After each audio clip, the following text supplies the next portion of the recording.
In this video, I'm going to show you how to join parts in Tinkercad.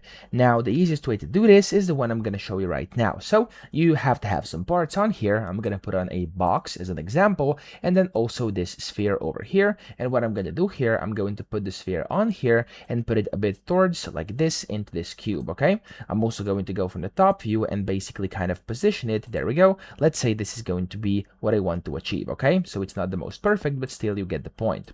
Now, from here, you have two options to actually join these parts. You could go and highlight them like this, so we can just basically click and drag over them to select both of them, or you can select them individually by, of course, holding down the control key and clicking on all of them, or the shift key as well is going to work.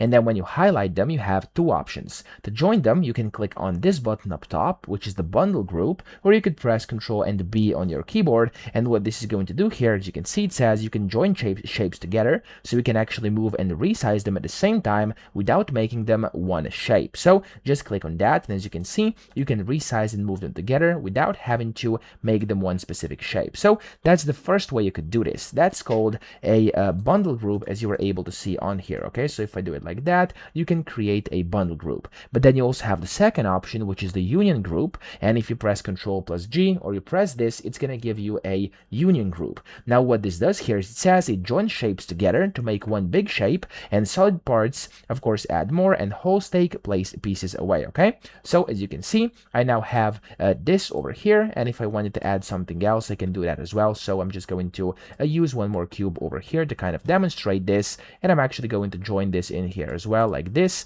and I'm actually going to change the color of this to something different, like that. And if I highlight over it and I use this union group, it's going to become one object. Okay, so as you can see, when you are adding parts, you can of course add these parts, and the parts are going to get kind of added to your final product. Or what you could also do is basically take away. So if you want to take away, you want to use these holes over here. So if I go to the sphere, for example, and if I were to put a sphere in here, just like a random one like this, for this tutorial, I'm going to now highlight over this, and I'm going to click on the union group again, and there we go. It's going to basically take away and subtract, and now we have a hole in there, as you can see over here. Okay, so that's essentially how to join parts. I hope this video helped you out. If it did, please subscribe to the channel and help me out as well.